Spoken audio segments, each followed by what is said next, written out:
It's Monday, September 22nd. Their statehood recognition, it doesn't really change anything in their daily lives.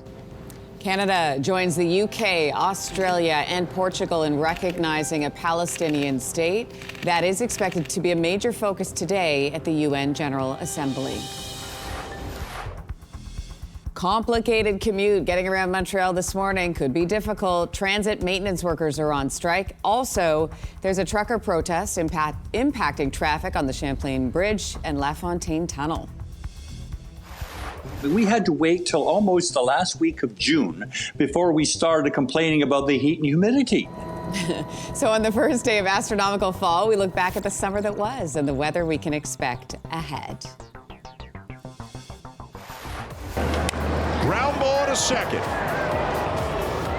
And the Blue Jays are going to the postseason. Speaking of firsts, playoff bound, the Blue Jays have secured a postseason berth for the first time since 2023. Stay with us, Canada. Your morning starts right now.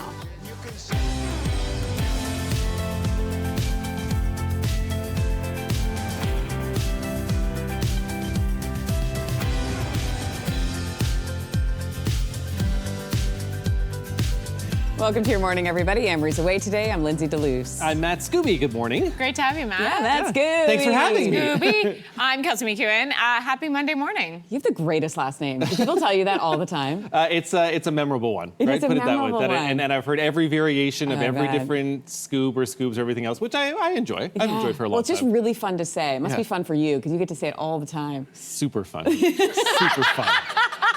All the time. Say it what? No, just Say my name, say my name. Anyway, great to have you, Matt Scooby. excited to be here. And let's get into the do news, shall we? And our top headlines today. Prime Minister Mark Carney will face world leaders at the UN General Assembly today after announcing Canada will recognize a Palestinian state. Yes. We may invite you to sign our guest photo. Carney met with the UN Secretary General last night, reinforcing Canada's support for a two-state solution. The Prime Minister expected to take part in talks today on how a Palestinian state can exist in peace alongside Israel. Canada joined the UK, Australia, and Portugal in recognizing Palestinian statehood in a move that has drawn strong reaction. We still have a Hamas. There needs to be a democratically elected, non-genocidal government before you can even discuss something like this. Recognition is about ending the denial of the existence of the Palestinian people, the denial of our right to self-determination. And explaining the decision, Carney said there isn't much hope right now of negotiating Palestinian statehood.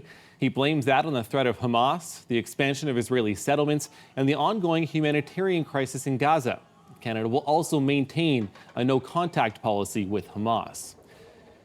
שמכירים במדינה פלסטינית לאחר הטבח הנורא ב-7 באוקטובר. Now, reacting to the news, Israeli Prime Minister Benjamin Netanyahu saying once again a Palestinian state will not happen. He is also warning Israel will make its response known in the coming days. Well, workers are on strike this morning at the Port of Montreal. 32 workers at Montreal Gateway terminals filed notice last Thursday, voting 96% in favor of a strike.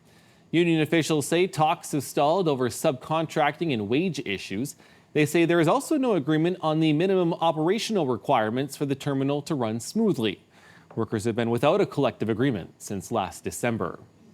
And moving around Montreal today could be complicated with a transit strike along with a trucker protest expected. It's day one of a strike by thousands of STM maintenance workers. The strike over wages and subcontracting is set to last until October 5th unless a new agreement is reached. As part of the strike, bus and metro service is being significantly reduced on Mondays, Wednesdays, and Fridays. On top of that, protesting truckers will slow traffic on the Champlain Bridge and Lafontaine Tunnel this morning. A group called Enough is Enough has organized demonstrations in several Quebec cities against the Quebec Ministry of Transportation. The truckers reacting to an increase in road accidents, saying the province lacks proper training standards and weak enforcement measures for the trucking industry. U.S. President Donald Trump called conservative activist Charlie Kirk a great American hero during a memorial service in Arizona. He was a missionary with a noble spirit and a great, great purpose. He did not hate his opponents. He wanted the best for them. Trump was the headline speaker at the packed event at State Farm Stadium near Phoenix. Vice President J.D. Vance also spoke, praising Kirk's political legacy. And his wife, Erica, delivered a tearful speech saying she has forgiven her husband's alleged killer. Almost 100,000 people attended the 5-hour service, some spending hours in line to get in, even camping out the night before. The man accused of fatally shooting Charlie Kirk is facing the death penalty. A motive for the killing has yet to be announced. A speed camera in the east end of Ottawa is the latest traffic monitoring device to be vandalized. Residents discovered this weekend that someone spray painted the lens of the camera. Several other cameras in the area have been vandalized this summer. In Toronto, around 20 cameras were also damaged this month. Ontario Premier Doug Ford has recently criticized the use of speed cameras, calling them a way of gouging taxpayers.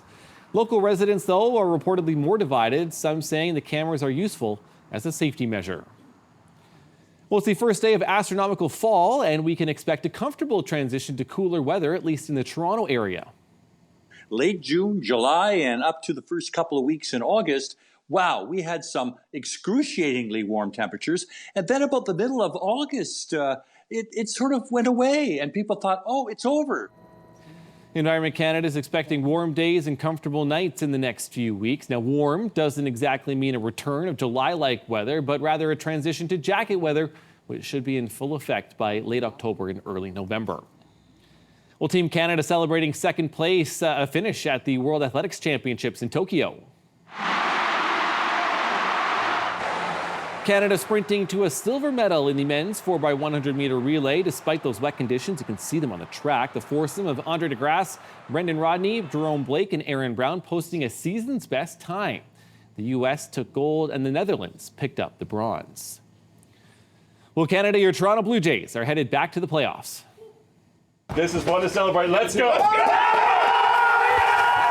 The Jays beat the Kansas City Royals 8-5 Sunday, becoming the first team in the American League to secure a spot in the postseason. This will be Toronto's first playoff appearance since 2023. With a week left in the regular season, the Jays have the best record in the AL with 90 wins and 66 losses. And a curious cat has been reunited with his family on Vancouver Island after accidentally hitching a ride to Calgary. Sherman went missing from his home in Courtenay, BC last week. After alerting their neighbors, one of them called Sherman's family with some news. Sherman looked a little scared. Their daughter had just moved to Calgary, and when she got there, she found the cat in the back of their U-Haul. Oh, no. Luckily, a relative was booked to fly back to the island the next day and was able to reunite Sherman with his family.